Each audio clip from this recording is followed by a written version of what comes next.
My name is Brian Pillman Jr., and you're watching the Rasslin Rage YouTube show. Oh!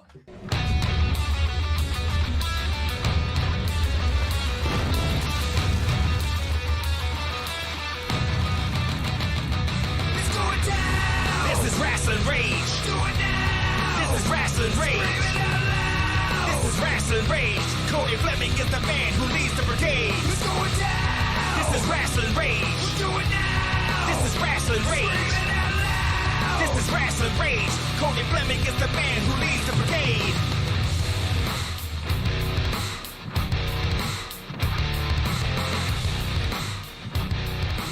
And now it's time for Rasslin Rage with your host, Cody Fleming. And we're live.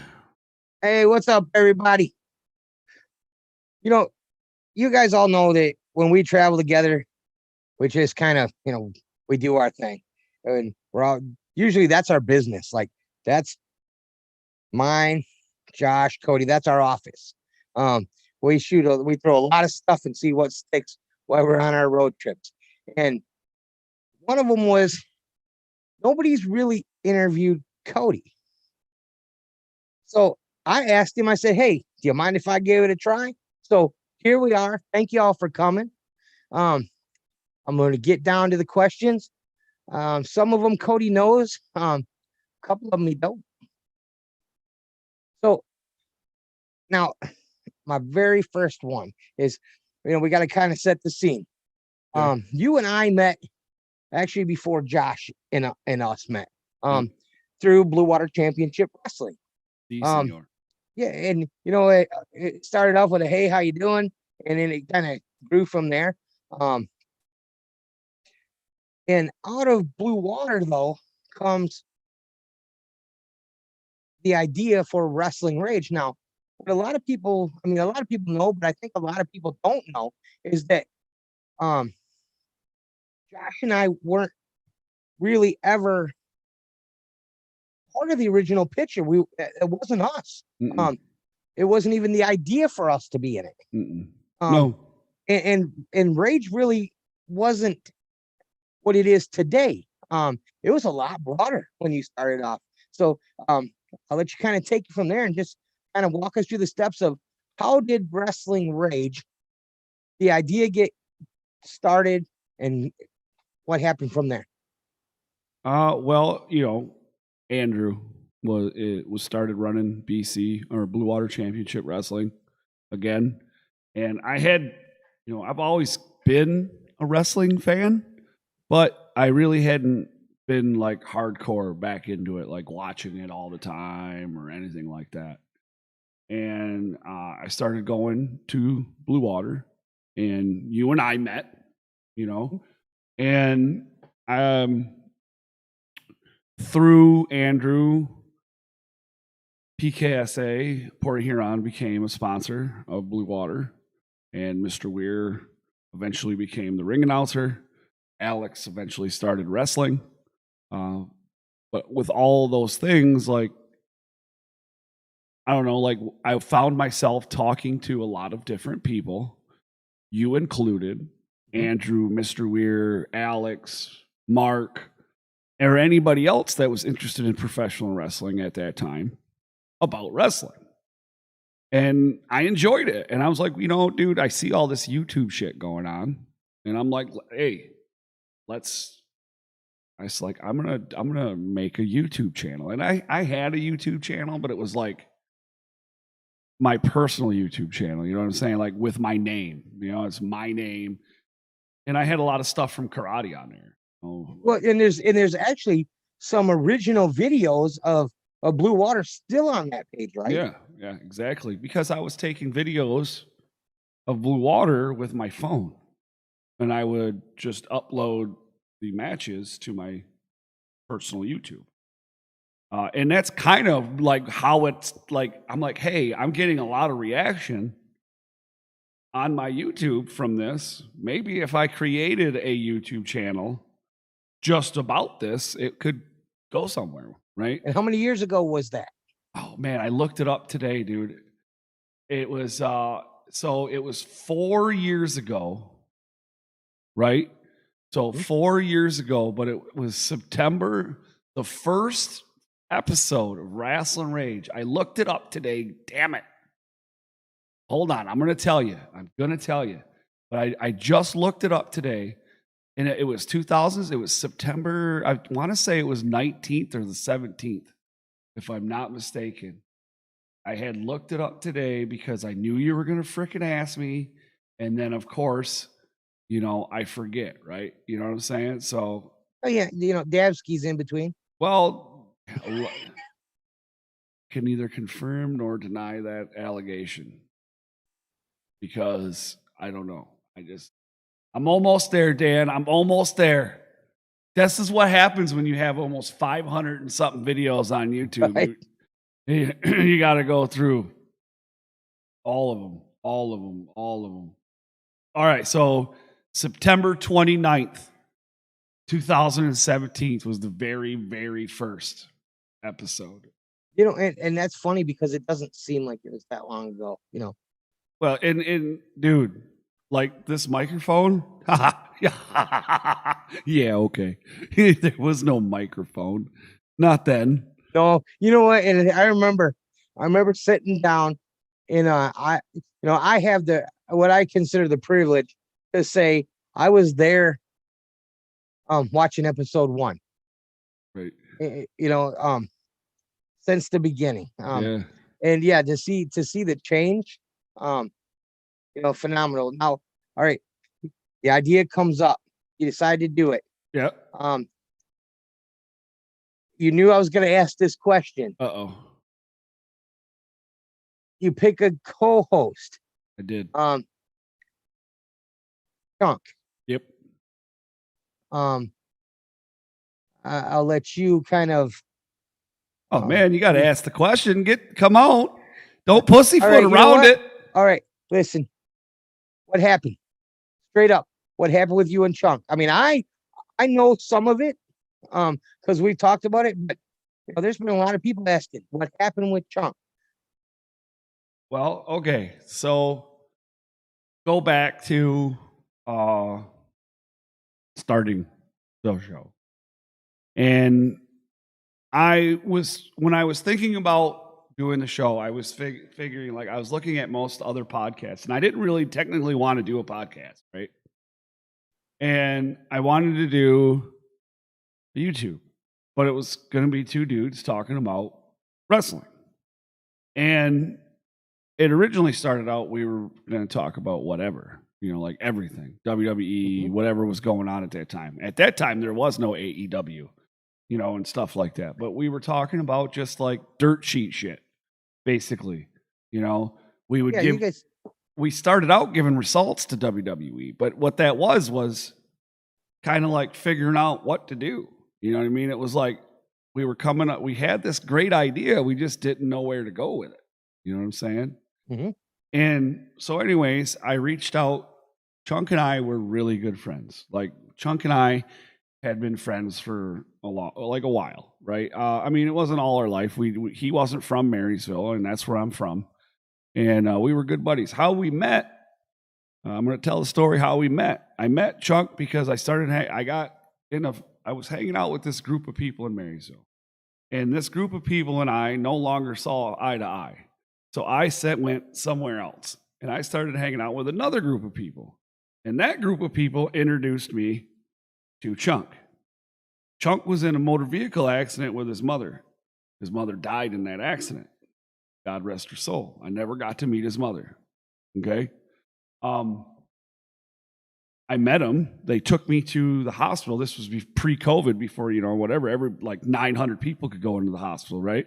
And they took me, and I met him in his hospital bed. That's how I met him. And we've been friends ever since.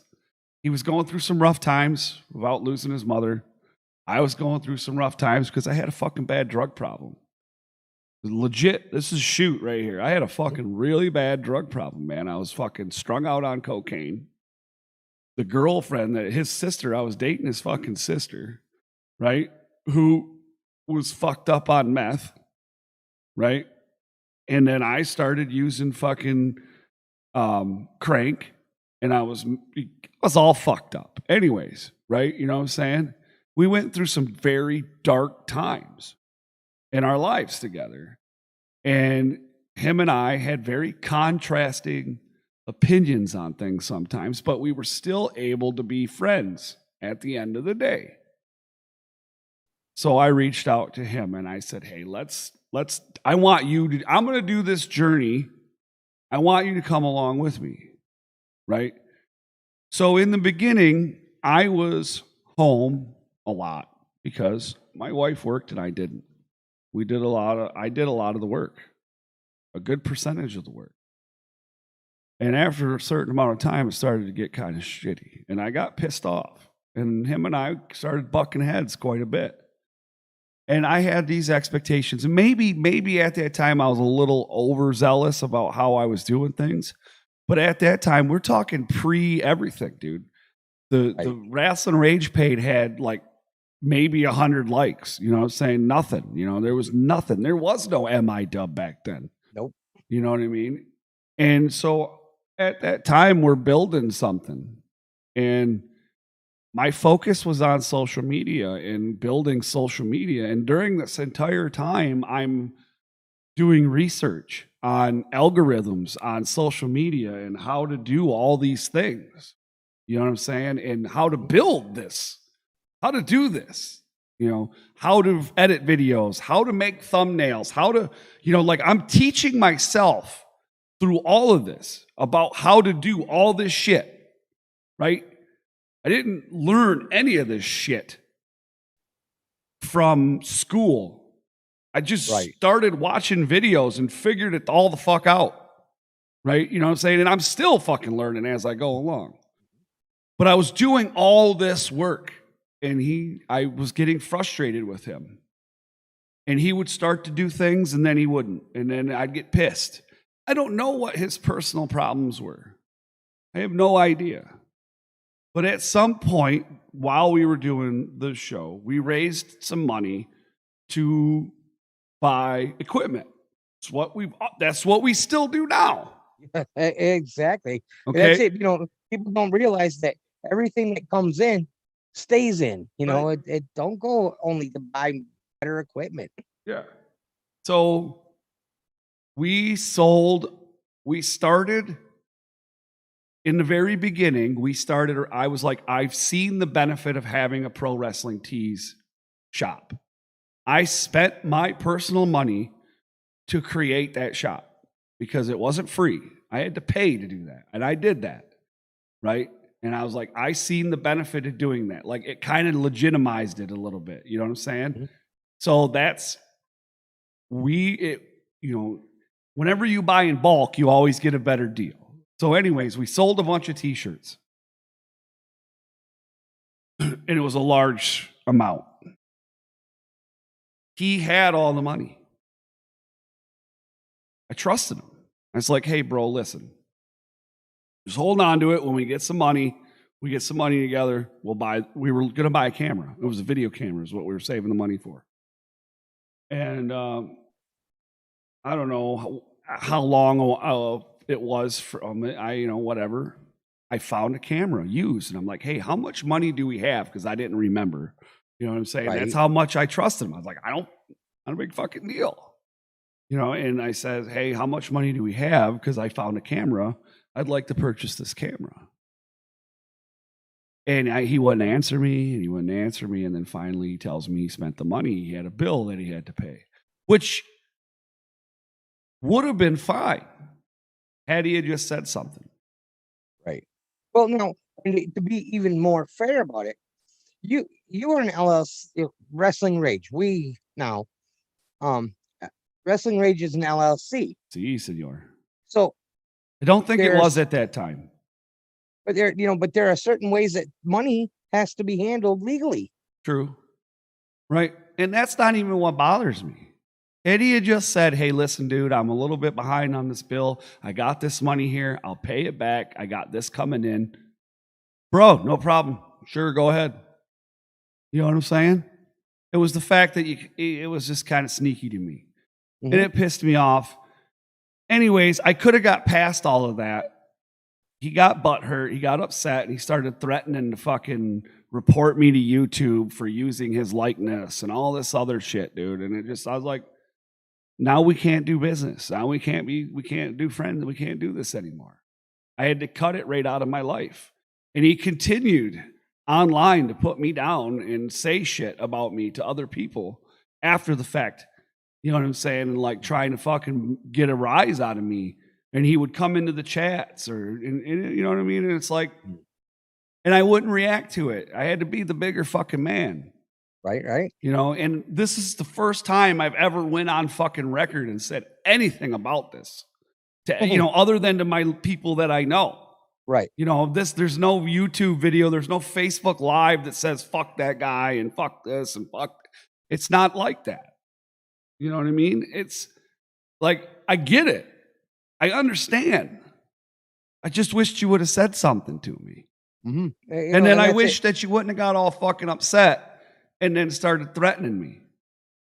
You know what I mean? Now I got to back away, bro. I got to make different decisions. Because what happens, and this is how I'm looking at it, right? It's now you are threatening me. We're supposed to be partners in some aspect. Now you're threatening me. How are we ever supposed to have a working relationship? Right. It's never going to happen. You know what I mean? And that's it. And, you know, I know, and Josh knows because we've, you know, like I said, we've talked about it. But I don't think a lot of people knew really how hard of a decision. I mean, it had to be an easy decision because it had to be done. But how hard it really was internally for you to do that and to deal with the reaction that you got from it, and just be like, you know what? I'm not saying anything. I'm just going to keep quiet. We have a lot of mutual friends. You know, well, you know, and some of them are his family. Right. To be honest, a lot of us were like, oh no, put him on blast, put him on blast. Yeah. And you're like, no, I'm not doing that. And I didn't. Not. And I haven't still to this day. I live by that. When things happen, there is tons of shit that have been said to me. There's been things that, you know, people have talked shit to me or about me that I've heard about and things like that. And I never once said a fucking thing about it. Never once. Maybe tonight, but I'm not doing it in an aspect to be like, hey, fuck you. Right. I'm doing this because I think, hey, it's something different. You know what I mean? Well, you know, all right, that leads me to question number 2. Going it alone. The first episode by yourself. Sucked. Well, yeah, were you, I mean, you know, I hate it. I know. I was going to say, I know. Because even sitting here right now, when we first sat down, I was a bit nervous. We do this every single week, but to be the lead guy for once, it's different. You know, especially when I thought we were going to record and we were going live. I found out that this morning when I looked at Facebook, I was like, oh, we're going live. I thought you said you wanted to do it live. You know, that's it. You know, we don't grow unless we make ourselves. But going it alone, that very first episode. Yeah. Man, to me, that was like, I was still kind of trying to figure it out again. It was like, okay, so I was Chunk and I were starting to get in a rhythm, and we were starting to figure some things out. But you could start to see the disconnect in the show. Yes. And people were saying things to me, and I'm like, well, you know, hey, it is what it is. We can work it out. And then it just never ended up. But whatever, right? So we move on, and now I'm by myself, and it's just not working, you know? At that time, I was still under this umbrella of myself where I felt like I had to be this G-rated thing, right? Because I was teaching karate at the time, okay? And so I had a lot of kids that I was teaching that would come in and watch sometimes. You know what I mean? And I've said over and over again that a G-rated Cody's just not as fucking funny. And that's just my personal opinion, because I can't joke about shit that I want to joke about, and I can't say shit the way I want to say shit. Because when I think about things, and I say, when I see a match, right? For instance, when I see a match, I don't think, oh, that's awesome. Ooh. I think that's fucking badass, or that's fucking awesome. There's got to be a fuck in there. You know what I mean? So I was still under that umbrella of doing that. And I just didn't like it at all. I really did not like it. And I was having a hard time with it. I was struggling. It was one of those times right around the time that I start, because I'm going to be fucking honest with you. This isn't all rainbows and fucking flowers and all kinds of things. There's a lot of ups and a lot of downs and a lot of twisty turns and all these kinds of different fucking things and all kinds of different emotions and things that go, into all of this. And Absolutely. this was around one of the times that I was probably getting ready to throw in the towel, because I was just done. I was spent. I was done dealing with all the bullshit. Mm-hmm. And even though like it was me by myself, it was easier by myself at that time, but it was still getting harder, because now I'm starting to come into something. Now I'm starting to figure it out, right? I'm Right. starting to get everything together. I'm starting to figure, for me, I'm starting to get, the wheels are turning. Things are starting to work out. People are starting to take a little bit of a notice. It's not quite where it's at, where I would like it to be, but it's still making forward momentum. Mm-hmm. People are starting to recognize me. People are starting to know who I am. Things like that. And that's not what it was about. But those are the things that were noticed, right? I want to make that perfectly clear. Yes. It was not about that. No, and and I can vouch for that. Before I was even on it, you have always held the, I'm just a guy with a YouTube channel. And that's what you always would tell us. Now, all right, going it alone. And you and I had talked about it, that you were like, man, I don't know how much longer I can do this by myself. And you had kind of threw at me at one of the shows, I'm thinking about bringing in a co-host. I'm not bringing in anybody permanent. I was gun shy. I want to bring someone in. They do a show and they go. Yeah. They have no say. They just sit down next to me and we just talk wrestling. Right. Now, and from there, guest host numero uno. Who's Mr. Weir, wasn't it? Yes, I believe so. I'm pretty sure it was Mr. Yes. Master Weir, Mr. Weir. And then it started the chase. Yeah, well, I mean, you guys started. You guys started that. The infamous chase. Yes. Well, it was a good time. It was a good part, or a good section of the show. When you go back and you look at them, and there was different co-hosts every week, or maybe there was two in the same week or whatever. You know what I'm saying? Again, there was no MI-Dub at that time. Nope.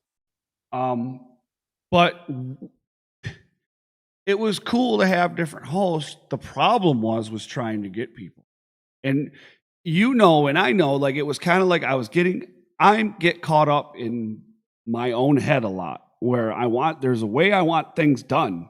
And if it doesn't work the way I want it to, I get pissed. And I'm just like, hey, I'm not doing that anymore, because I have this vision and I have to project this vision, or else it's not going to fucking work right. You get what I'm saying? Absolutely. And all these things got to line up to get to where we got to go. And you know what I mean? And that's how this whole thing has worked, right? From the beginning, building blocks stacked, and they've started to move out and start building up higher. Now they're moving out and they move, you know what I mean? It's a systematic thing. Yes, I want to take over the fucking world. And I'm not fucking joking. No, you told me that from, I think, I'm trying to remember when. It was after you and Chunk had split. I think you were quite a ways into the guest host, because it was right after I came back out of softball. Mine was number 7. And I think it was that episode afterward that you and I talked about it. And you were like, dude, this isn't even close to where I want to be. I want to take over the world. You use those same exact words. I want to take over the world when it comes to this. It's a true story. I'm not going to downplay it. I'm not going to say sorry. I'm not going to be like, oh, fuck, whatever. But I'm going to say this. I'm in it to fucking win it.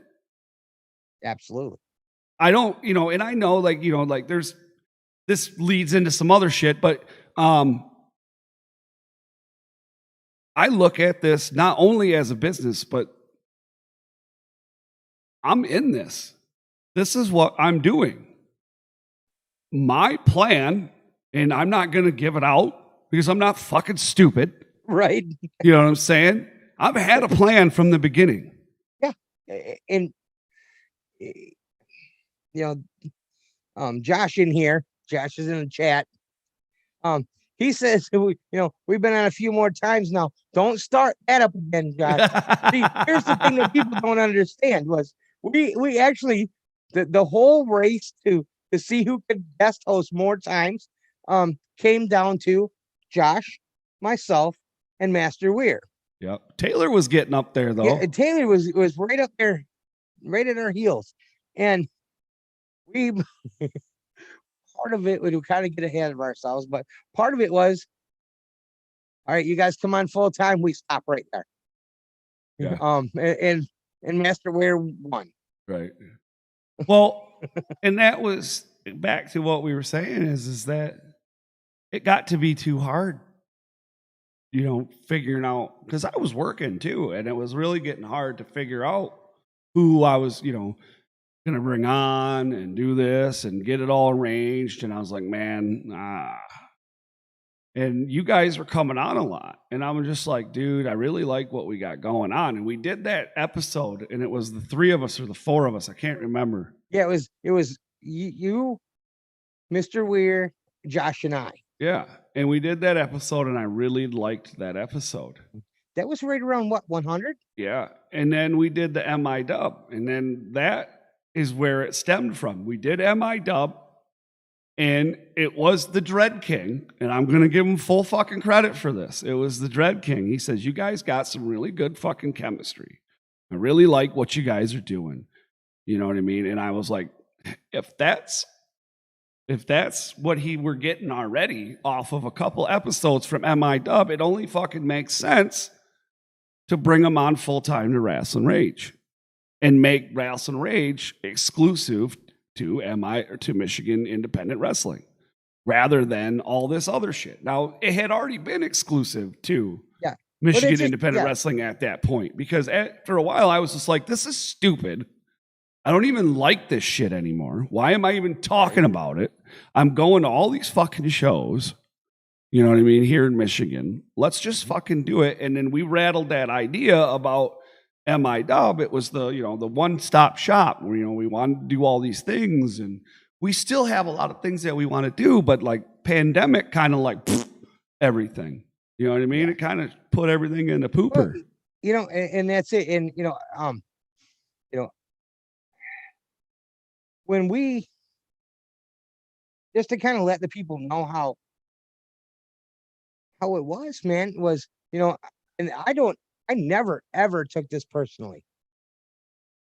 When Cody asked us to come on MIW, we still were not a part of Rage. And at first he was like, listen, 2 separate. Rage has to be mine. And you protected it. You wanted to make sure that this was going to work between me and Josh before we got, and I'll just put it the way it is. When we got too deep into your baby, you told us MIW belongs to the 3 of us. Rage is mine. That's my baby. And hey, I knew from the beginning, the story. So I understood. So did Josh. So he understood. But all right, let's go back to that. Because I've never asked you this. What? How nervous were you, honestly, to when you decided to make the switch from you, me, and Josh on MIW, you doing Rage 2? I'm gonna bring Dan and Josh into Rage with me, and kind of give us a little bit of more say on what happened in Rage, because people don't know that either, that we vote on everything.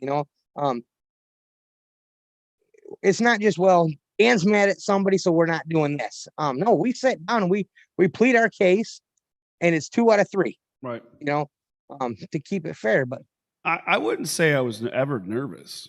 I think I was more nervous in the beginning with MI-Dub because I hope you guys don't get hurt by this. Please don't get hurt, because in reality is I'm teaching you guys how to do this. yes, And I'm teaching you guys because we were recording at first.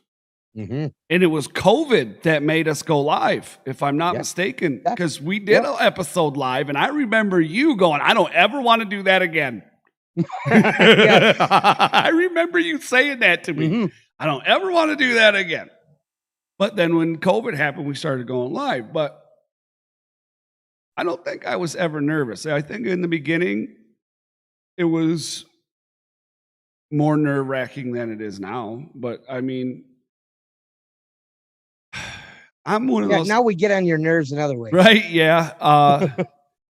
I've always been this type of person. I talk about it on my Facebook a lot. And I may have had conversations with you guys about it, and maybe anybody else that I've come into contact with. But and this might piss off some people. This might not. But I'm the type of person that when I get to the edge, I don't stand there and talk about being on the edge. I fucking jump. You know what I'm saying? Just plain and simple. And I say it like this. Leaders don't ask questions. They don't ask permission. They do it, and then they accept whatever happens. Mm-hmm. And that's the truth. Oh, absolutely. I make a decision, or we make a decision, and I stick with it. If it don't work, then we don't do it. If it wouldn't have worked, we wouldn't have did it. Right. It worked. People like it. Mm-hmm. People watch. And People listen. honestly, there's been a couple of times when you've had to drag us figuratively, kicking and screaming, because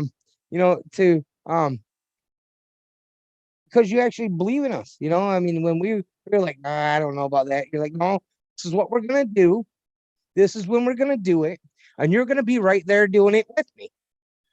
And that's what I'm saying. Like, when I say don't take this the wrong way, I don't look at it like you guys are idiots or anything like that. I look at it as like you guys don't know how to do this, so that I need to teach you so that you know how to do it.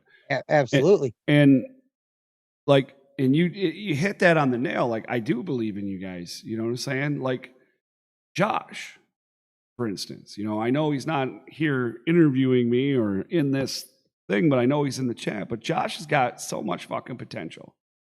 You know what I'm saying? Absolutely. Not only just in this thing, but with, even with the ice cream and everything. But I mean, Josh is one of the funniest dudes that we know. He's just on the tip.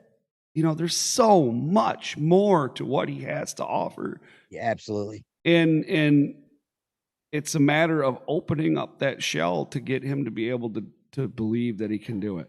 Mm-hmm. You know what I mean? And I love the guy. And I just know that he's got so much to offer.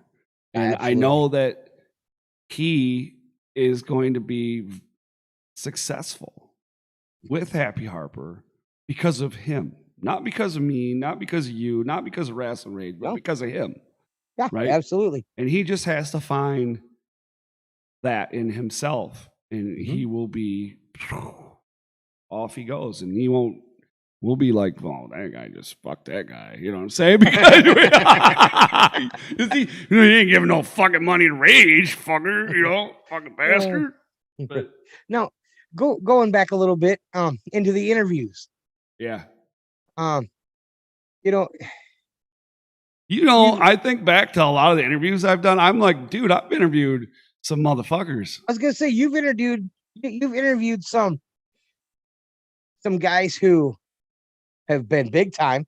Yeah. You have been guys' first interview. Yeah. Now I got to watch a few of them. Alan Hart used to be um used to record your interviews with you, and when you were doing them in Blue Water, set up in the ring, the guys would come in, or the girls, and and you do the interviews. And I remember when you first started, you'd have a paper with you with all your questions that you wanted to ask. And eventually I watched where you just like sit down and you're like, let's go, let's do this. And that's kind of what you're making me do. Yeah, I've got, I set up some notes because that's how I work. But Absolutely. that's what you kind of were doing for me, was you're like, all right, Dan, come on. Yeah. This is something that you said you want to do. Quit saying you want to do it. Let's do it. Yeah. Well, and I'm still telling you, quit talking about it and start being about it, motherfucker. But But I mean, when you first started doing them, was there like a plan for it, or was it just, all right, we're gonna throw it up against the wall and see if it sticks? it was no plan. It was just like, hey, you should do interviews too. And so we did Billy Ray Daniels on the very first episode, if I'm not mistaken. Yep. And it was a lot of, like, dude, at that time we were using so much, like, at this, like right now with all the stuff we use now, it's like, I feel like I was in like caveman days, you know what I'm Yeah, saying? Right. But it was different. And I was nervous doing the interview. I'll be perfectly honest with you. Even though I knew Billy Ray, I was still nervous because, you're live. So much shit can go wrong. Yep. You know what I mean? You want to make the person look good. I mean, that's Right. the whole point of an interview, is to Yeah. make them look good. Like I interviewed Jungle Boy before Jungle Boy was in AEW. And unfortunately, he didn't hook through the video chat, which upset me. But you got to listen and his audio really sucked. So it's like, dude, you know what I mean? And, part of the stipulation for me doing that interview, I could not ask him about his father. Right. Well, that's it. I mean, he didn't want to make a name off his dad. Right. I mean, especially then, his dad had just passed away. But when his dad was alive, he was training while his dad was still alive. He didn't want to make a name because he's Jason Priest. Oh my God, he's Luke Perry's kid. He just wanted to be a wrestler. But now, Josh says he's in Sam's Club walking around tearing up. He says, thanks a lot, dick holes. That's great.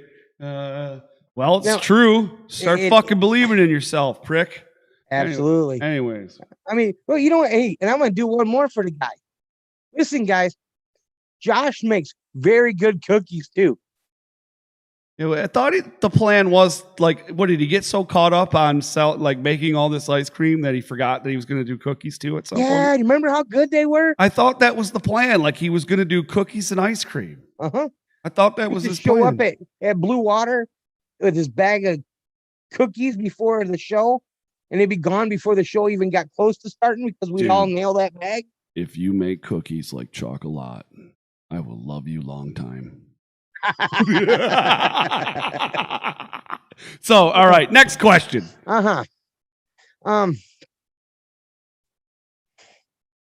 were talking about interviews. I know that. Yeah, which do you think was probably the hardest to do? Because, like I said, you interviewed some pretty big guys, some pretty big girls, some people right there on the cusp. So, my first really major interview was Ron Simmons and Tony Atlas. And I was extremely fucking nervous. The story goes is the promoter reaches out to me and he wanted some flyers. He needed some flyers done. And I did it for free. But the trade-off was I got an interview with Ron Simmons and Tony Atlas.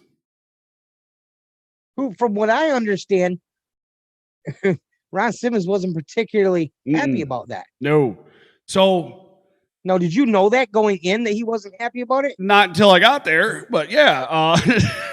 So he gets off the airplane, which, by the way, I find out like he was pissed about something because whatever the booking agency was, they didn't have his airplane or whatever. But they had already paid the promoter had already paid for his flight. You get what I'm saying? So there was no need for them. Like, and they never gave him the information that, whatever. So anyways, he gets there. The promoter tells him, hey, I got a guy that's going to interview you. And Ron was not happy about it because he doesn't like to do interviews like that because he thinks that like guys are going to try to get him to shoot on things. You know what I'm saying? And that's not what I was about. But so I find out that he's like not happy and he's only going to give me 5 minutes, right? And so I sit down, and right before he looks at me, 5 minutes, just like that. And I'm like, Jesus Christ. So what do you ask Ron Simmons?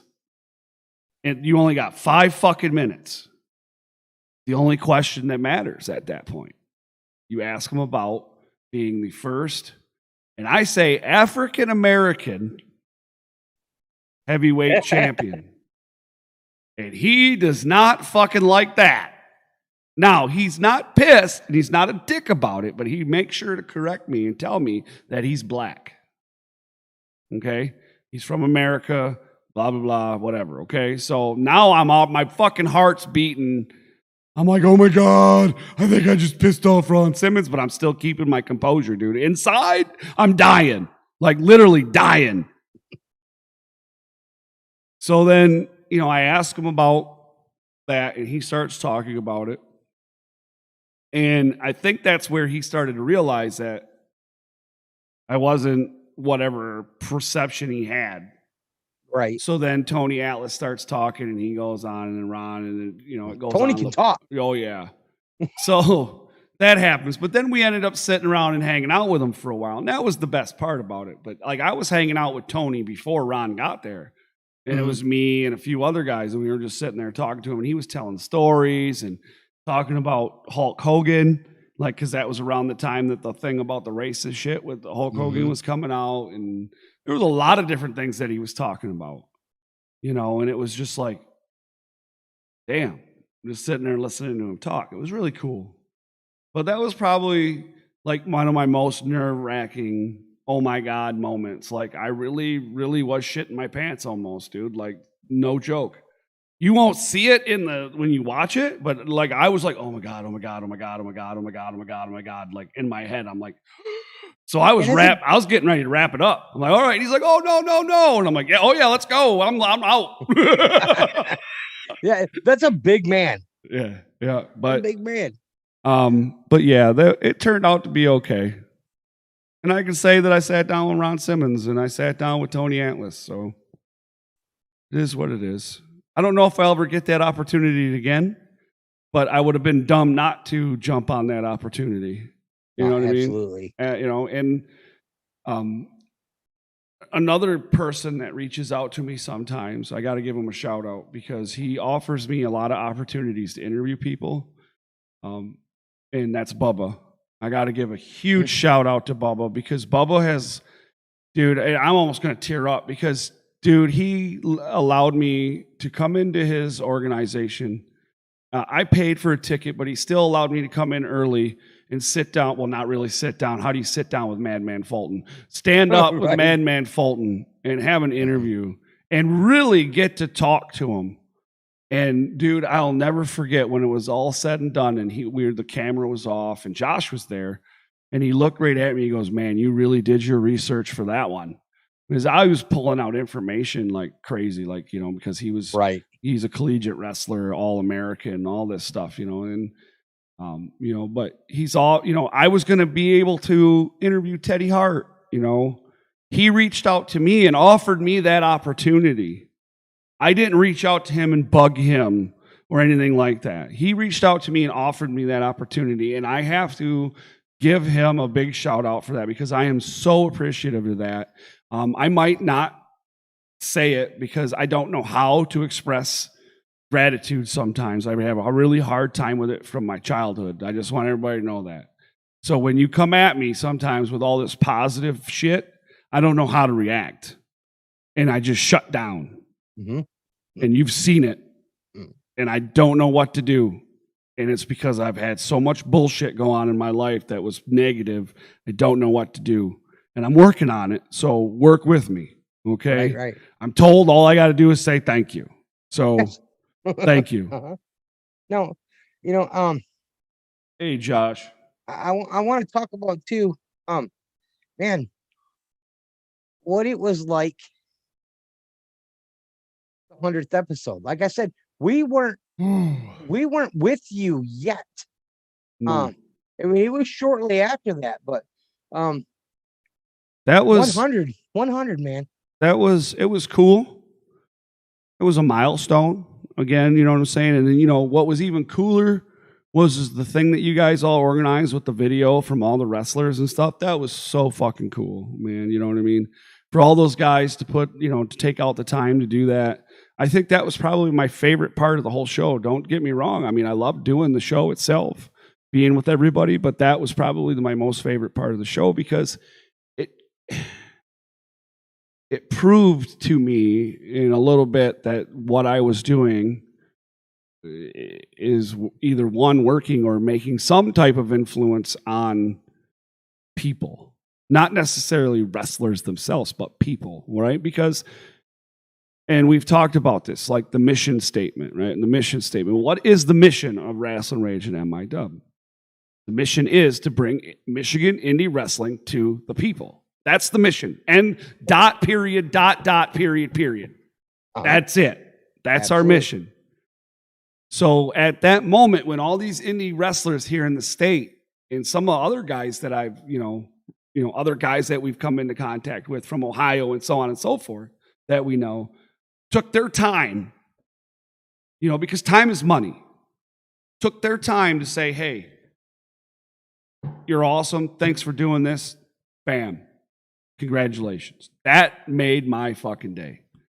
The plaque, it's put away right now because of the fucking flood, but the plaque, it meant a lot to me. It still means a lot to me. It's now we're getting close to 200, brother. I know, that's crazy. We're just talking about that creeping up. But here's the thing, Dan. If you really think about it, not only are we going to have to plan a 200 episode of Rasslin Rage, we're going to have to start planning 100 episode for MIW. Would you ever have thought we would have got to 100? I thought I'd have killed both of you fuckers by now. Yeah, I mean, 84 last night? Right. 84. Yeah. And it seems like yesterday, but it also seems so far away. Absolutely. Man, I remember that first time sitting down, and I mean, you watch it. I beg you, people, please go watch that first episode of MIW and just watch me and Josh. We sucked. Just watch it. I mean, it's great. Well, I watch it when I need to laugh. That's like what I tell everybody, when I'm encouraging people to do whatever they're doing. You have to understand. You have to understand and come to terms with the fact, right? The fact. It's a fact that if you have never, ever done something, or if you haven't done something for a prolonged period of time, you are not going to be good at it. You are going to, in fact, suck. Get it in your head right now that when you start out doing something, you are going to suck. The only way that you're ever going to get better is to keep doing it, even if you suck, because eventually you won't suck anymore. That's it. That's what you kept telling us. Unless it's a Hoover. But anyway. No. That leads me to the next one. The future. The future of MIW, the future of Rasslin Rage. We've had a lot of talks about it. Like so you got more questions after this, right? Oh yeah. Okay, good. Yeah. But the future. We weren't so sure that we were even going to make it this far. I mean, you said that, just a couple of minutes ago. And we did not know if this was going to work. I'll never forget that one. We sat at your house with the clock ticking. Literally, we did MIW on Monday, the Monday that we were shutting down. We had to be home by midnight. We didn't get done until like 9 o'clock because it's a lot harder to tape than it is to be live. Absolutely. Well, because we always fuck up too. Yeah, that was it, you know. So we sat there, and I remember, you know, all of us just saying, "What do we do?" We brainstormed. This could be the that? end. I mean, we really did. We sat down and said, "This could be it. This Right. could be the end." If we don't figure out how to adapt and overcome, we're dead. We're dead right now. And you're absolutely true. And we sat down and we brainstormed and we came up with ideas. And we followed through. And we did those things. We had that tag team vote thing we had going on. We had all these different projects that we did. And it just, dude, people enjoyed it because they didn't have wrestling to watch. But and then we didn't do the thumb wrestling then. We were going to do a thumb wrestling tournament, and we couldn't do it because of fucking COVID. But yeah, so it had to be that one match. Right. Yeah, it was one match, but it was cool.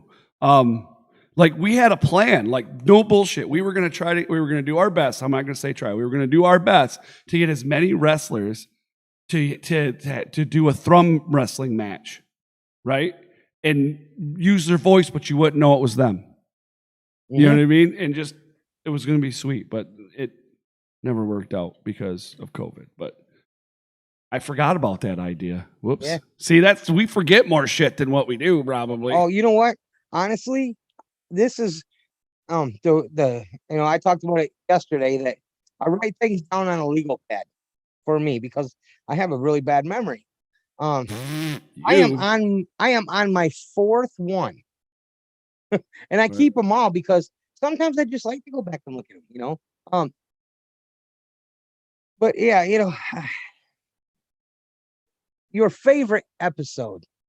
Oh, fuck. That's one. See, I told you I had a couple that I didn't give you in advance. Your favorite episode of each. Not, I'm not. Oh, dude, you can't do that to me. Your favorite one of each. Dude, there's so many of them, man. I don't even remember them all now. All right. Well, I'll make it a little easier. What's the one from each one that stands out the most? When I had to go pick up Shogun and bring him here to do the show. That was awesome. And having Shogun here at the house. And Impact Star was in my house, by the way. Just wanted to put that out there. And then Josh shows up with ice cream conveniently. Out of nowhere, just ding, ding, ding. I'm like, someone knocking on the door, and I'm like, there's Josh with ice cream. You know, hey guys.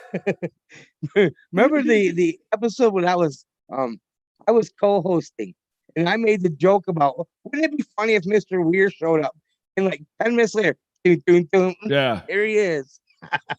Well, yeah. What about that episode that Alex showed up and super kicked Chunk, then super kicked me, fucker? Kicked you both right in the mud, bastard. I mean, I enjoyed that one. Two that I enjoyed. That one, and I still have to say my favorite MIW moment. DBA ice cream. Oh God. I will never ever and if the only time I'll ever do that if it's for way more money. That was insanely stupid for that $10. Let me tell you. What's funny is that Mr. Weir he made sure it happened. Oh, I knew he would. He's always like that, dude. You know what I mean? Oh, Cody says he'll do something stupid. Here's $100.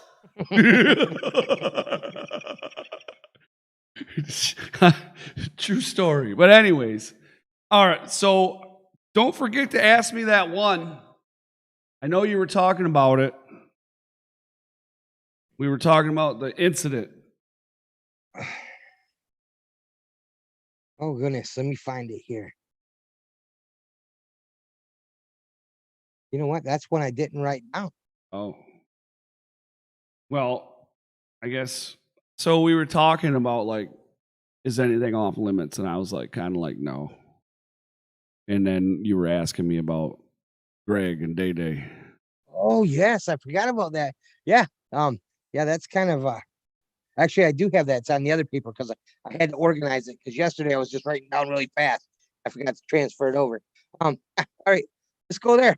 All right, Oh boy. go back to episode 100. Yeah. Greg was there. Greg was there. So I Greg met was there. Greg. I met Greg at a wrestling show.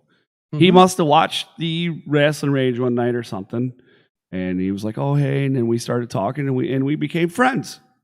And he's a cool guy. He still is a cool guy. I don't understand what's happened here. Like I do, but I have no issue with Greg whatsoever. Never did have an issue with Greg or Day Day for that matter. Right? Day Day is not my cup of tea. But, I mean, regardless, I don't have a problem with him. I don't fucking hate him. I don't hate Greg either. You know what I mean? I don't hate any of those dudes. All right? But I'm going to tell you the story.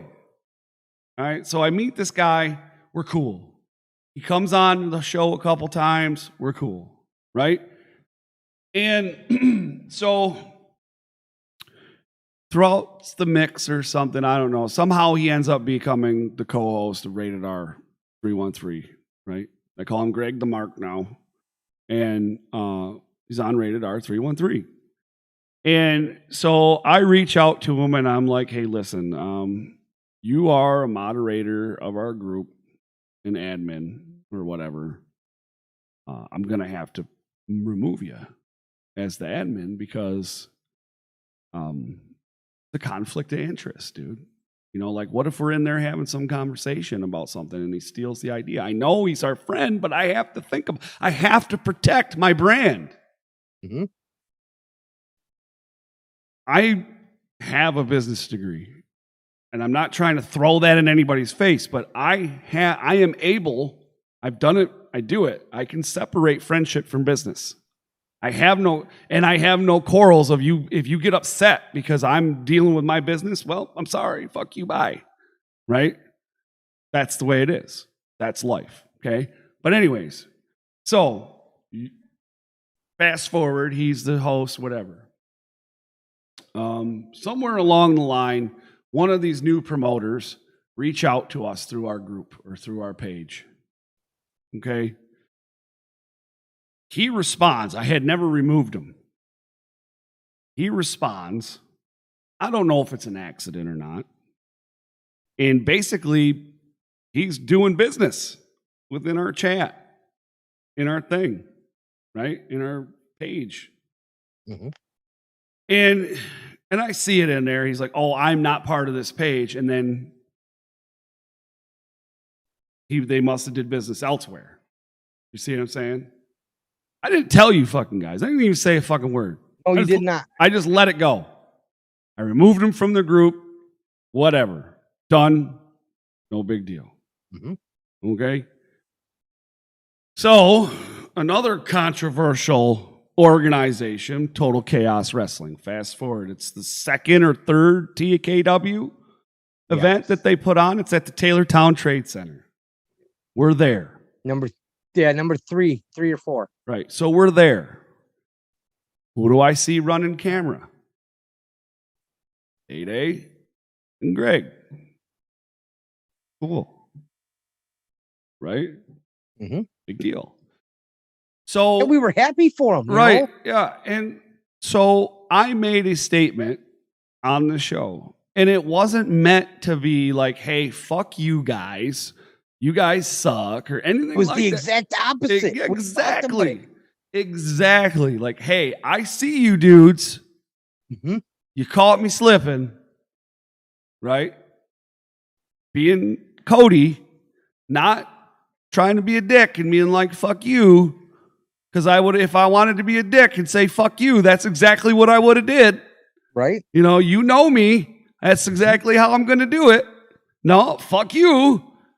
I have we were no- proud of them, actually. Right. And I said, I got to step up my game. Thank you for motivating me. And they got butthurt about it. And it all started because of fucking Matt Breeding. How it went down is it backs up to Matt Breeding reaches out to me and says, hey, I'm starting up New Breed. Would you be interested doing something with us. I said, sure, we can work something out. That was it. That's all I heard. I see a flyer and it's got rated R all over it. All right. Instead of being a dick and talking shit, what do? I reach out to Matt Breeding. I say, hey, what's going on, man? I see you and Rated R got something going on. I thought we were going to work something out. Oh, well, you never got back to me. And I'm like, the ball's always been in your field, bro. You know, da-da-da-da-da. I says, it looks like you guys are pretty exclusive, yada, yada, yada. Well, they're doing my camera work and they're doing my flyers. Okay. End of it. That's it. Somebody started stirring the pot. And it surely the fuck wasn't me, because at some point, somebody was screenshotting all my fucking status messages on my Facebook and were taking them as if like they were directed at them. Well, if you think that everything I post on my Facebook is about you, well, then maybe, motherfucker, you got some problems. You know what I'm saying? Because they ain't all about you at all. Because I just don't give a fuck. But regardless of that, the shit is going back and forth somewhere else. I get a message from Breeding talking about, I says, well, let's work something out. And he's telling me he's going to work this angle where him and I are going to go at it, playing off of the shit that happened at Metro Pro Wrestling. I didn't respond. I didn't say a fucking word. And I'm going to be perfectly honest why. Because I was going to say, no, I don't want to do that. And here's why. Okay? I've said it before. I'm not a trained wrestler. I have no fucking business in that ring as a trained wrestler. Maybe as some offshoot something, as special guest, something blah, but not as a goddamn wrestler. I am a fucking YouTuber. I'm a second degree black belt in Tung Sudo. You want to have a karate match? Okay. You want to have a wrestling match? Leave that to the professionals.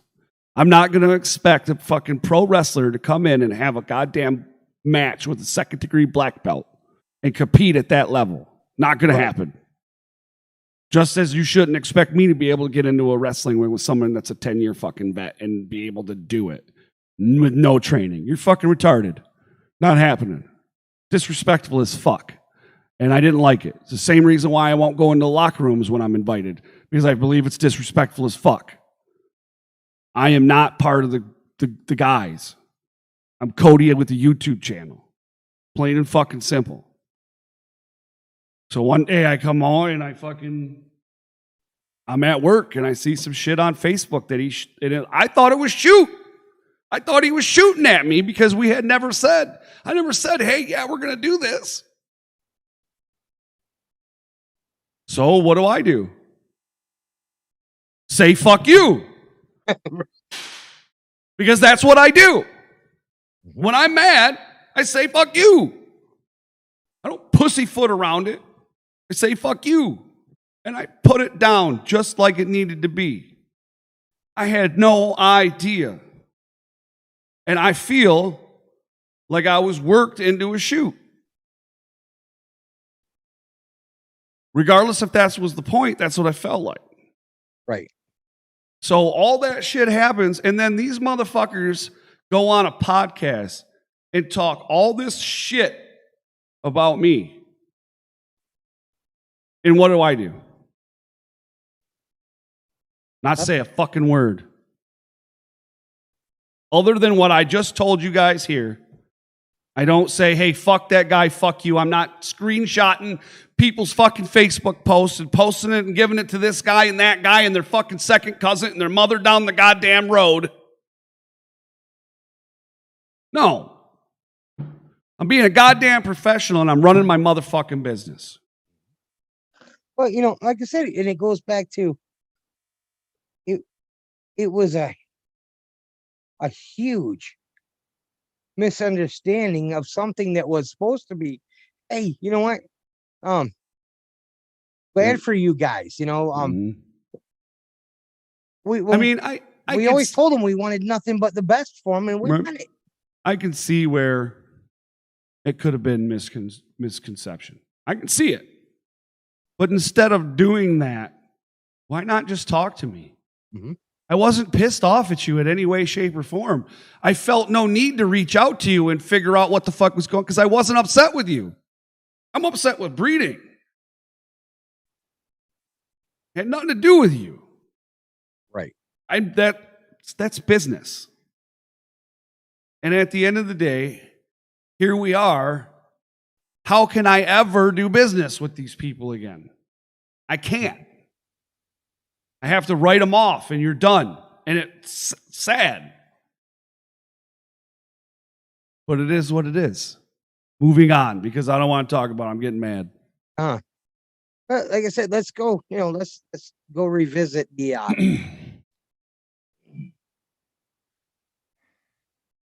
future. The future. Well, obviously, we've talked about you doing your thing. Mm-hmm. And we've been talking about it a lot, Dan. Time to stop talking, fucker. Absolutely. So we got the cheat sheet. Mm-hmm. And, the premise behind that is you're going to talk to bad guys. Heels, yeah. Bad guys. We're going to talk to bad guys. And, I don't know what your plans are exactly. I know it's just to talk about, probably to talk about the psychology of a bad guy and all that other good stuff and all them good things. But that's something to look forward to. We got that going. I've kind of been reevaluating booze, and I'm not really sure if I want to do that or not, because I'm not sure if that's going to paint me in the best picture or not. Right. I don't know yet. I'm still kind of on the fence about it. Everybody says that it'd be fucking fun, but at the same time, does everybody have my best interest in fucking mind? No. Remember what they said, ain't nobody your fucking friend, right? Mm-hmm. So, there's that. But as far as we have some other things that we want to do, when things get back up and running and possibly we're getting some money coming in here so that we can purchase some equipment, we want to do a little bit more of what we do at BCWA, not only at BCWA, but at other places too. You know what I mean? And that was kind of, that was my next thing was, Mike Blackwell.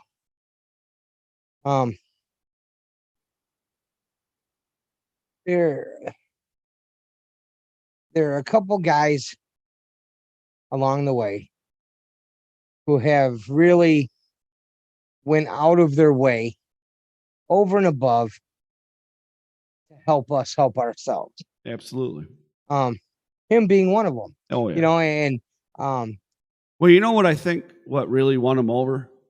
You want to know what I think won back? And I don't know, and maybe he'll watch this back later on or something, because he does watch. Mm-hmm. He just doesn't watch live a lot because he works a lot.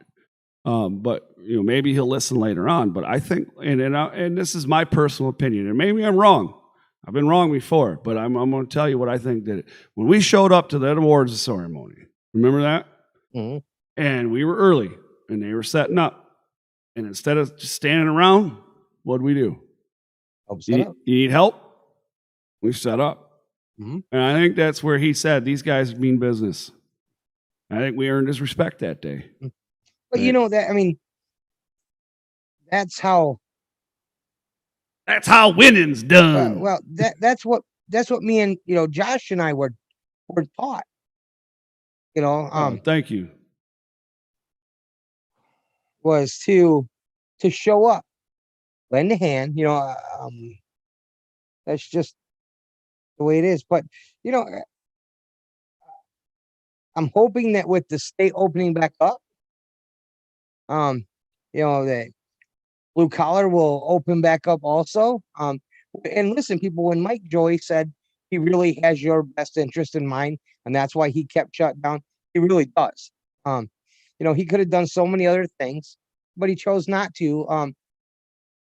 And that's his own. That's his reasoning. It's personal reasons. Can't hate him for doing what he.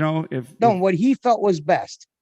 You know, business. It's like trying yeah. to tell Kellogg how to make cereal, right? there you go. You know, I'm excited. I know Cody and Josh are excited to get back there, Mhm. and it'll be an adjustment again. You know, getting used to doing it again. But you know, really, what did he ask us? Hey, when we said, "What do you want us to do?" He's like, "Do you?" Do you? Do and you? that's He's like- exactly what I want. You know, because here's the thing, bro. How if we're doing this thing, if we have to be something else than who we really are, because even like Aaron O'Ryan and all these guys that we talk to, the best characters in wrestling is yourself turned up to 11, right? Like he said with Stone Cold Steve Austin. And that's exactly what we do. We're just ourselves turned up to 11. Because when you get us around wrestling, something happens. We turn into these little fucking kids, and we don't give a shit no more about, except for what's going on in that ring. And when we're at BCWA, we do keep it G-rated because it is a family-oriented show. We do keep it G-rated. There might be a little, slip on the mic, but nothing really loud, But anyways, we do it within our limitations there. And we aren't there in the capacity as professional guys. We're not there in the capacity as ring announcers. We're not there as play-by-play or color commentators. That's not what we do. He wanted our honest to goodness reactions to the action in the ring and do some interviews in between. Right. We're fans reacting as fans. I've had a guy, this is no bullshit, Dan. There was a guy, and I don't know who he is. Don't really fucking care. He thinks he must be connected to the business somehow. And he was basically talking shit to us about putting ourselves over during the thing. And I'm like, we're a fucking podcast, you jackass. We're not, you know what I mean? Of course we're going to fucking put ourselves over, you dumb fuck.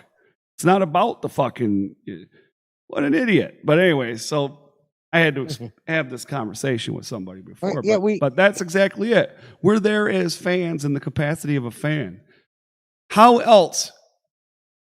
So the best way for me to explain this to you, in my vision on this, or to anybody for that matter, is if I'm in the business, per se, and I use a bunch of jargon words that you don't understand as somebody that's new and never been involved, and I use a bunch of jargon words, is that going to make you feel included? Is that going to make you feel like you want to go watch that shit? No, absolutely not. Fuck no, it ain't. So the people that love wrestling and that know BCWA and that always watch and then has been fans for a while, they're going to watch they're going to watch the official BCWA stream. We have permission to record everything at BCWA. No limits. Okay? And our reactions are our reactions, and we don't say, hey, this is BCWA stuff or anything like that. And we put it out on our channel as us. Watching BCWA. And their logos are all over it. Yep. They don't ask us to do that. We do that on our own.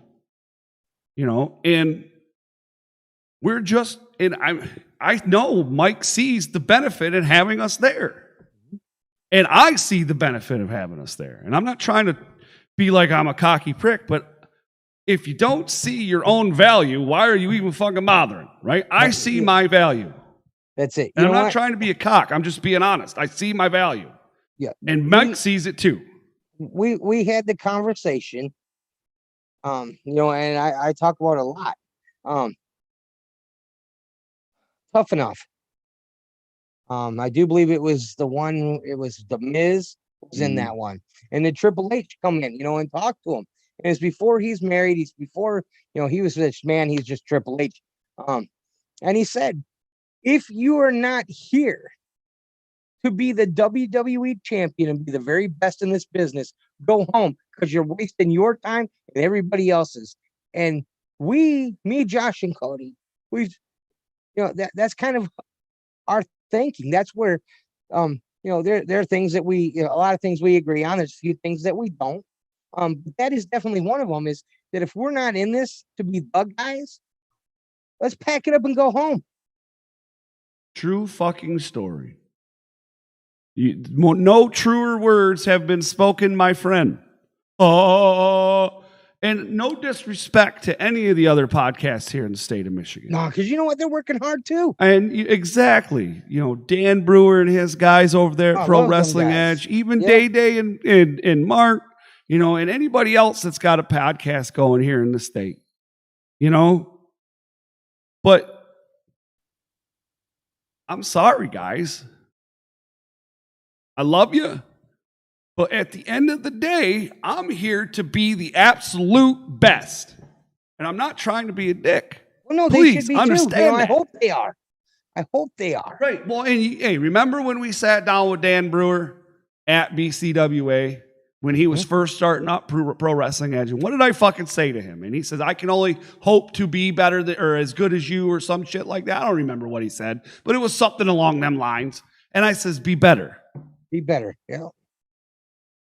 Because if Because you're striving to be the same, if you're striving to be the same, then you're not going to go anywhere because it's the same thing. Why would they watch you if you're the same as me? Because they're already watching me. You get what I'm saying? And I'm not trying to be a dick. I'm being honest. We all You have got to to be feed off different. of You got to each- be yes, better. We all have to feed off of each other. Yeah. We grow because you grow, vice versa too. Mhm. We Absolutely. all if we're all the same, nobody grows. We all get stagnant. Then who the hell Absolutely. wants to us around? Now to we talked about this a little bit.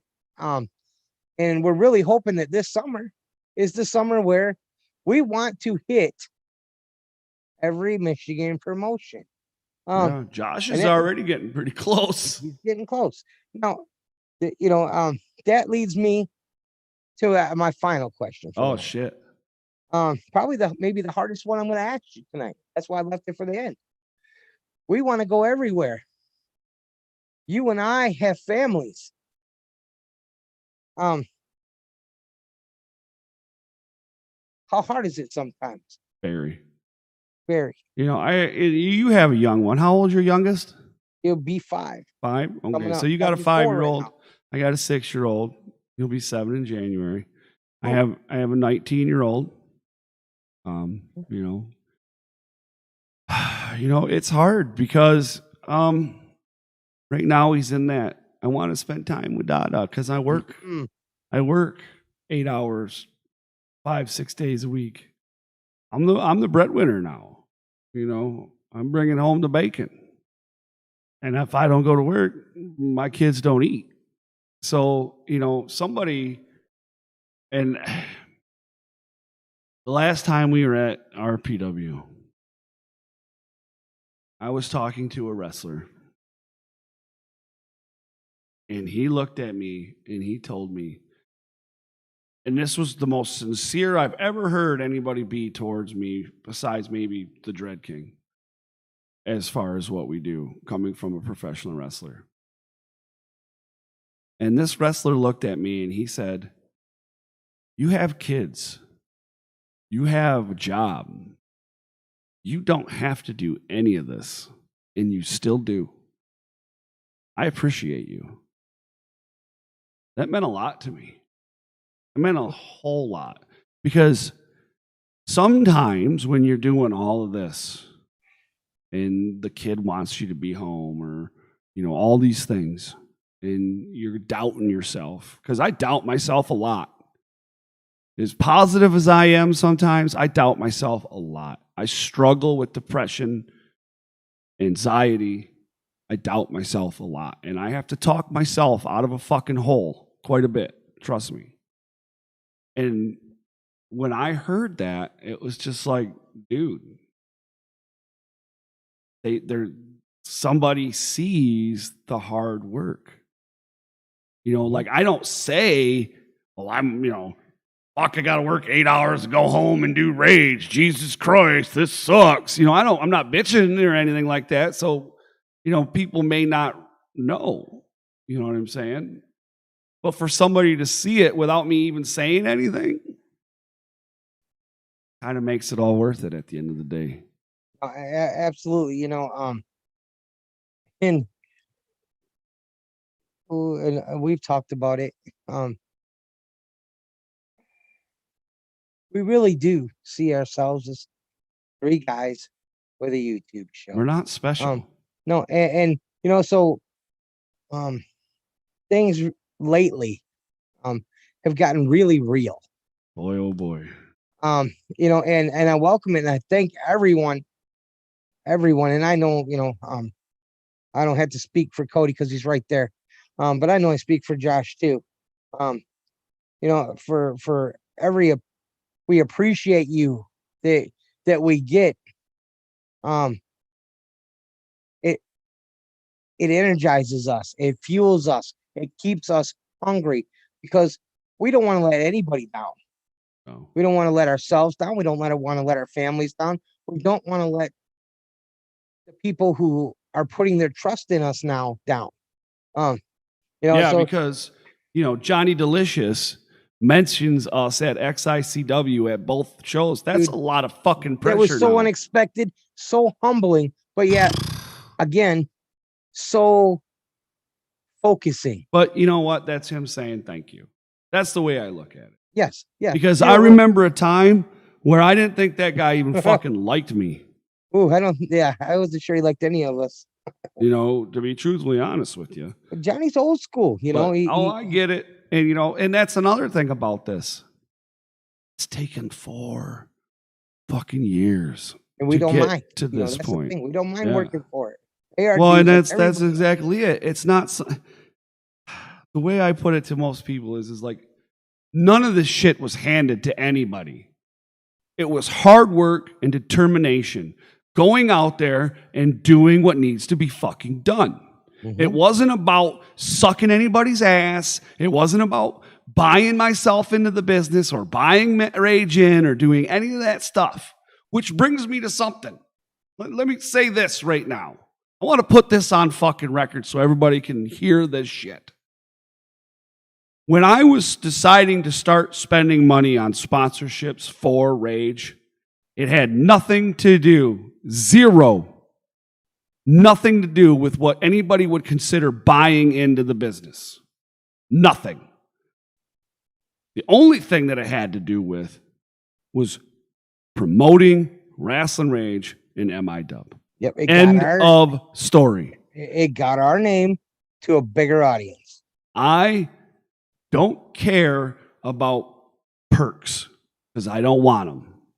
I don't want to go in the back. I don't want to get in the fucking ring. I don't want free tickets. I don't want none of that shit. I'll pay for my ticket. I will earn my fucking respect. Just like I've continued to do, and I'm going to continue to do it. Mm-hmm. But, and that's it. I mean, and I'm, you won't do it, so I'm going to do it for you. I'm going to toot your horn a little bit here. Actually, you and Josh. I had a little bit more luxury than you guys did. I had people, from the experience that I had at Blue Water. I had people who invested in me early, taught me how to conduct myself. You guys did not. You guys didn't have that. Josh was just coming in. I had just brought Josh in to help out with the ring crew. When Blue Water unfortunately shut down for a little while.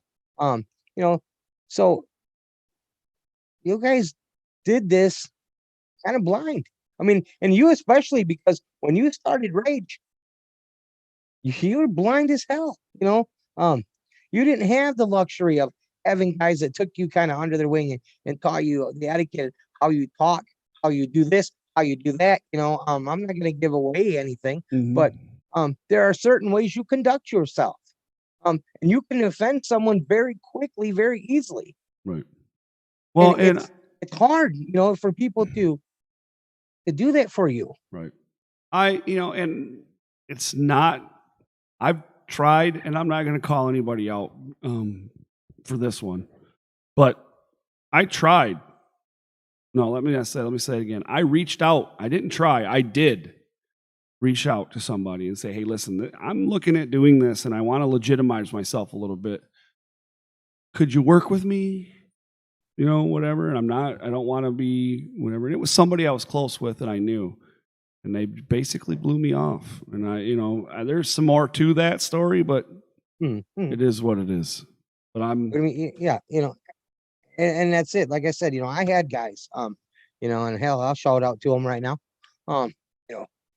Guys like Dave DuPont. Man, that was tough. He's been a great friend. But man, that guy for about a year, because he's old school. right. Cody Hawk scared the hell out of me.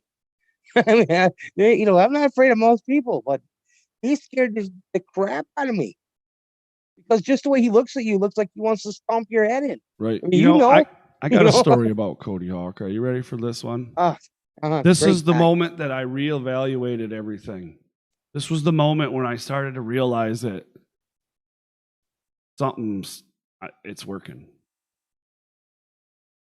And it was when Mark came back to Port Huron, and he was supposed to wrestle Pillman, I think it was. He had the hurt shoulder. Yeah. So after that show, we go to the office because it was right around the time that they were starting to buck heads with the Legion. They shut the kitchen down and shut the bar down. And we were like, well, fuck you. We'll go pay our money somewhere else. So we went to the office. This is pre-COVID again, so the bars are wide open, no masks, no nothing. So we're all sitting in this big table, and we're eating and drinking and what have you, and it's getting late. It's almost 2:00, right? And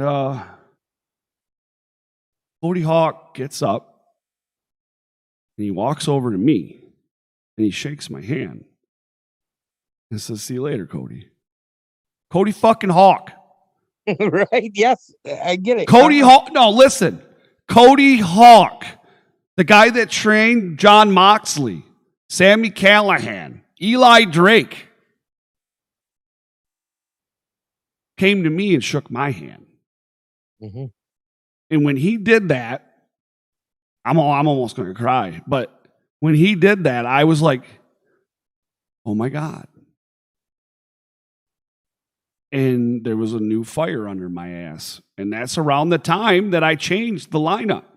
That's around the time that I said, I'm going to do this different. It's all indie now. That right then, that's when we started bringing on the co-hosts, and that's when it all started happening. Yep. So I thank Cody Hawk for that.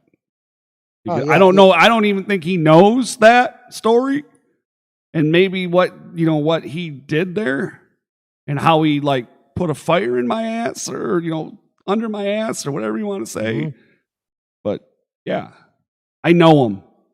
I'm not gonna go on record and say that we go hang out and I hang out at his house and we're best buddies and shit like that. I'm not gonna say that.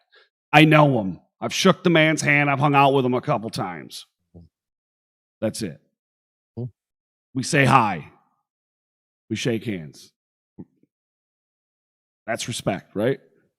Absolutely. Okay. All right. But yeah, it's the little things, and a lot of the guys, they don't. There's so many, there's so many that you and I could sit here and name, that have done something to help us out or to keep us going, and they have no idea. They really don't know what they've done. This last bit of shit, the whole thing first with Rated R, then with breeding, and then this whole thing with paying for the sponsor, and listen, I mean, dude, when I paid for the sponsor and I paid Peter B the money, The logo went right on the match, and it went out. Whether they were booked or not, that's between them. It ain't got shit to do with me. You know, and I'm not trying to say, hey, whatever. Peter B has not paid me. Justin Tilley and Jessica Cooper paid me. If Peter B pays me my money, I will give it back to Justin Tilley and Jessica Cooper. Mhm. But as of right now, Peter B owes Justin Tilley and Jessica Cooper another $50. That's that. Right? You know what I'm saying? Mhm.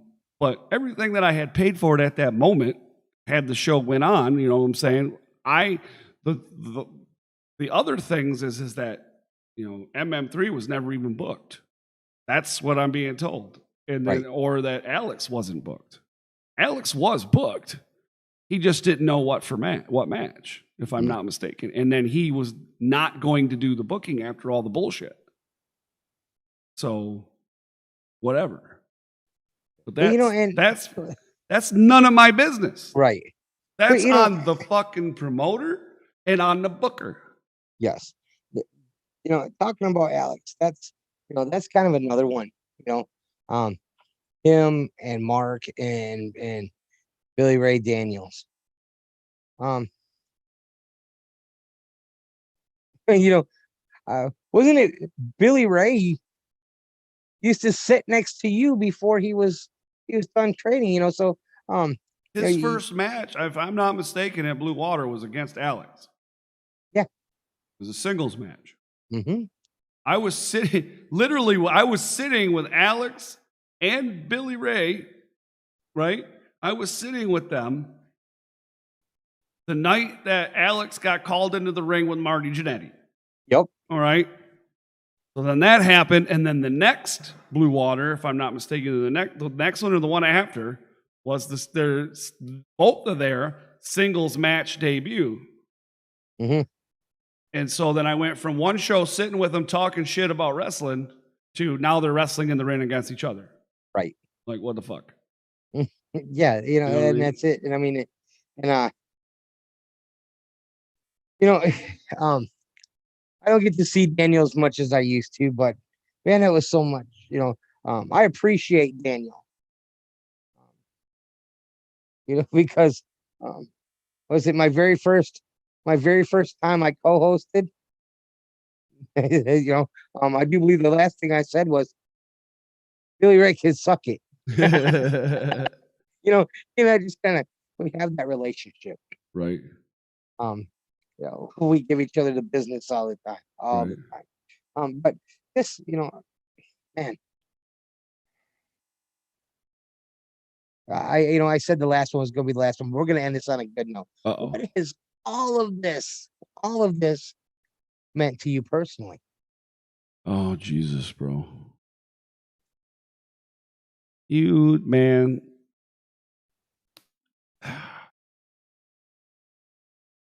The best way to explain it, dude, is like when you work so hard for something and then you start to see the benefits and not necessarily monetary, right? Because Mhm. there's not a lot of money right now. No. But regardless of that, but you start to see certain things start to happen, right? It starts out small, and then all of a sudden it starts picking up more weight, more go. And then sometimes you think like, oh my God, I got to back off because it's a little bit too fast, right? You know what I'm saying? But to have built the respect that I have, it means more than probably anything else because, you know, I'm a martial artist. You know, I don't train actively anymore, but I still base the way I do things on my martial arts training a lot. Mhm. You know, how I live, how I organize, how I work, how I do these things is all based upon my martial arts training. Yeah, absolutely. It's changed my life. Okay. And my life in martial arts was always based upon respect. even as an instructor. In order for my students to be able to learn from me, they have to respect me. Because if they don't respect me, they're never going to learn because they don't like me. Yeah, Right? absolutely. So to have earned, not bought, not kissed ass, but to earn the respect of a lot of these guys. And I'm not going to say all of them because there are some fucking people that just don't like me. And that's A-okay because I'm not going to make everybody happy. I get it. Right. I get it. I know. I was a union steward. I know all fucking about that. All right? I was everybody's best friend for one day. And the next day, they all fucking hate me. I know all about it. Right? But to earn that respect means more to me than anything because that is huge. At the end of the day, if this was all to end tomorrow, I would always say, it wouldn't say that I had a YouTube channel or I was Rasslin Rage or I had this or I had that. That's not what I would say. I would say that I earned the respect, I would say, of a good portion of the indie scene in the state of Michigan. Yeah. I mean, That's what I'm most proud of. yes. They have welcomed us in. And, you know, they tell us, hey, you're family now, you know. The 12-year-old me is still geeks out. Right. Absolutely. Well, I mean, I think that's a good one to end it on, don't you? Absolutely. Yeah. Yes.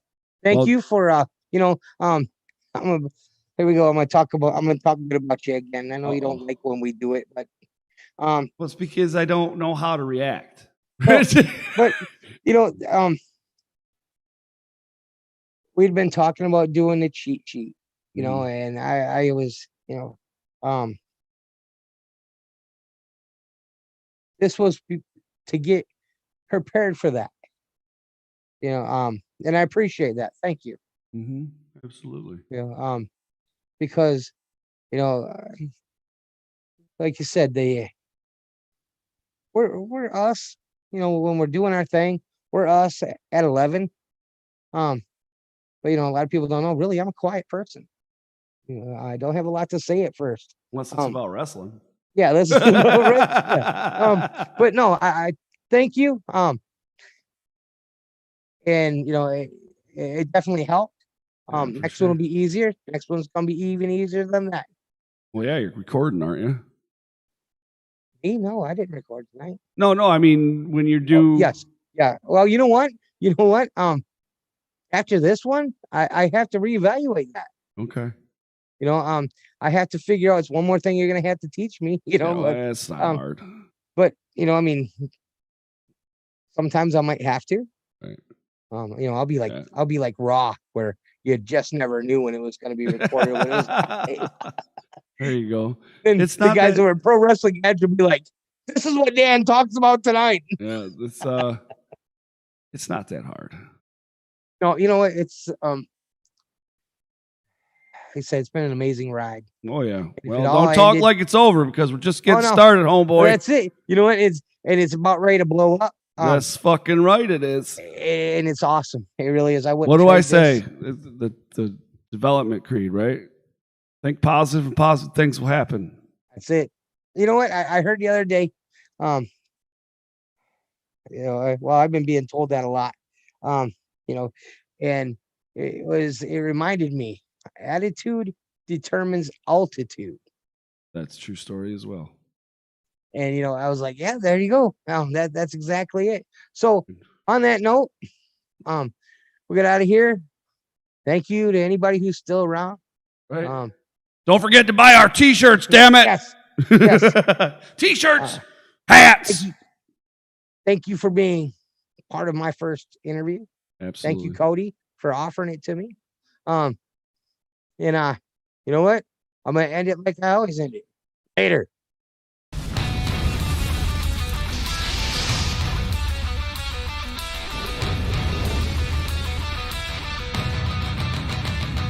It's going down. This is Rasslin Rage. Do it now. This is Rasslin Rage. Scream it out loud. This is Rasslin Rasslin Rage. Cody Fleming is the man who leads the brigade. It's going down. This is Rasslin Rage.